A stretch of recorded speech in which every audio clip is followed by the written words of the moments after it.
Welcome to section 11 of Neurology. In this section, I will be discussing aphasia. Let's get started. For step 1, you need to be familiar with several types of aphasia. It's most important to understand Broca's aphasia, Wernicke's aphasia, and conduction aphasia. Let's discuss Broca aphasia first. Broca's area is located in the inferior frontal gyrus, which we'll look at in a moment.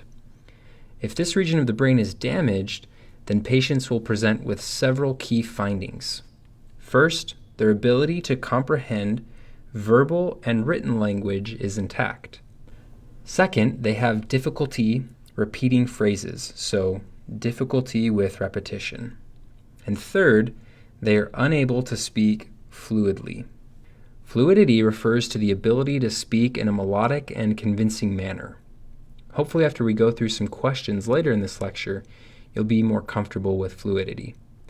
Because patients are able to comprehend verbal and written language, they recognize their difficulty with language and become frustrated. So these patients are often frustrated due to the awareness of their cognitive deficit.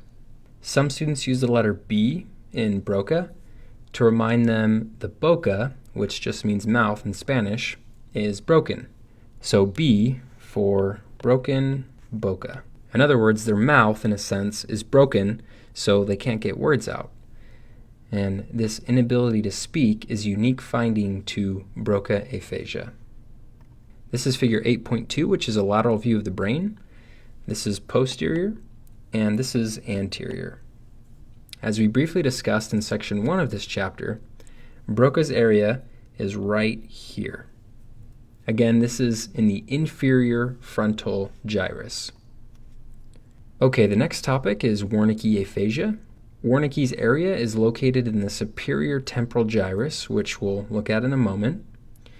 If this region of the brain is damaged, then patients will present with several key findings. First, their ability to comprehend verbal or written language is impaired.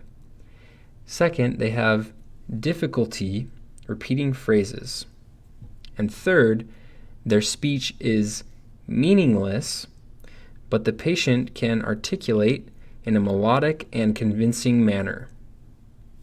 Again, this idea refers to fluidity, and in this case, fluidity is intact.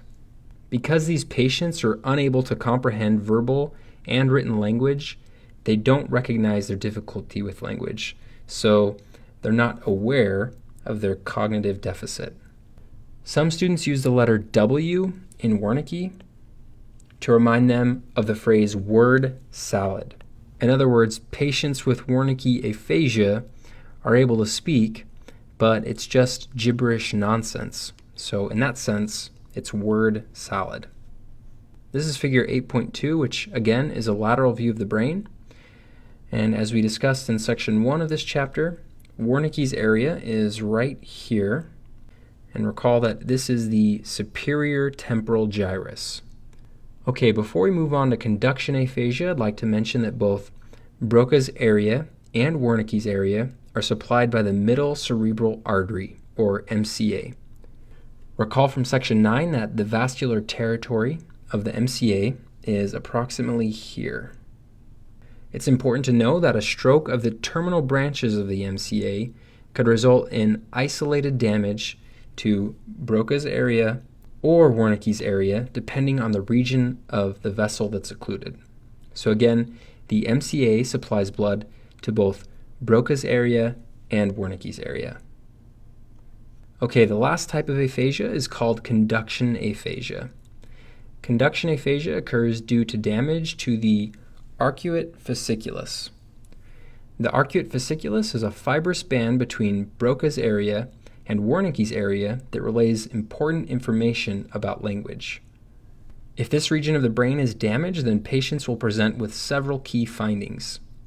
First, their ability to comprehend verbal and written language is intact.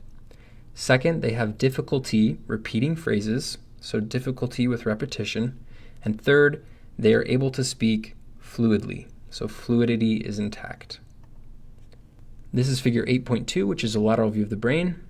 And as we can see from this image, Broca's area is right here, and Wernicke's area is right here. Again, the arcuate fasciculus is a fibrous band between Broca's area and Wernicke's area, so we'd expect it to be right here. This is table 8.6, which provides the important information about each type of aphasia. I'm not going to read the table to you, but it is a good summary of what we've just covered. A 67-year-old female with a history of a stroke presents to a neurologist for follow-up care. As the history is taken, the neurologist notices the woman has difficulty with repetition despite normal comprehension and fluidity. What area of the brain is likely lesioned?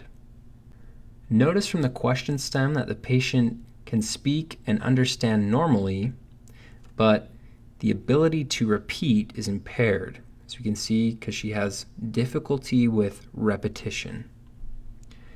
This type of presentation is unique to conduction aphasia.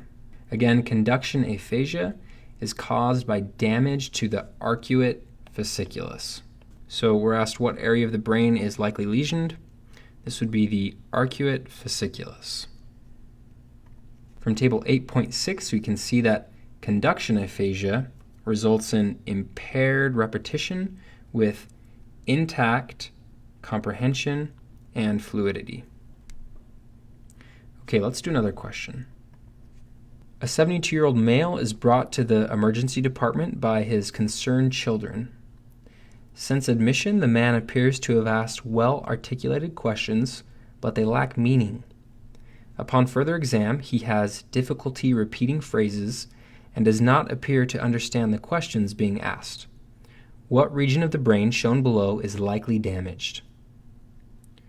Okay, hopefully from the question stem you notice that the patient is asking well-articulated questions, but they lack meaning. This refers to fluidity. Remember, this type of fluidity that lacks meaning is specific for Wernicke aphasia. In order to get this question right, you need to know that Wernicke's area is located right here. Again, this is the superior temporal gyrus.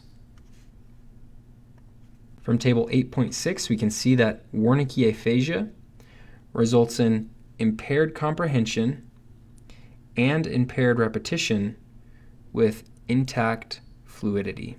Okay, let's do one more question. An 88-year-old female is brought to the emergency department due to difficulty speaking. When asked to make a fist, she does so. When asked to repeat a simple phrase, she becomes highly agitated and shrugs her shoulders in frustration. What area of the brain shown below is likely damaged? Okay, so from the question stem, we know that the patient can comprehend language because she was able to follow instructions and make a fist. We also know that the patient can't speak very well or repeat phrases because she became highly agitated and shrugged her shoulders when asked to repeat a simple phrase. Hopefully this presentation made you think of Broca aphasia. In order to get this question right, you need to know that Broca's area is located right here. Again, this is the inferior frontal gyrus. From table 8.6, we can see that Broca aphasia results in impaired repetition, impaired fluidity, and intact comprehension.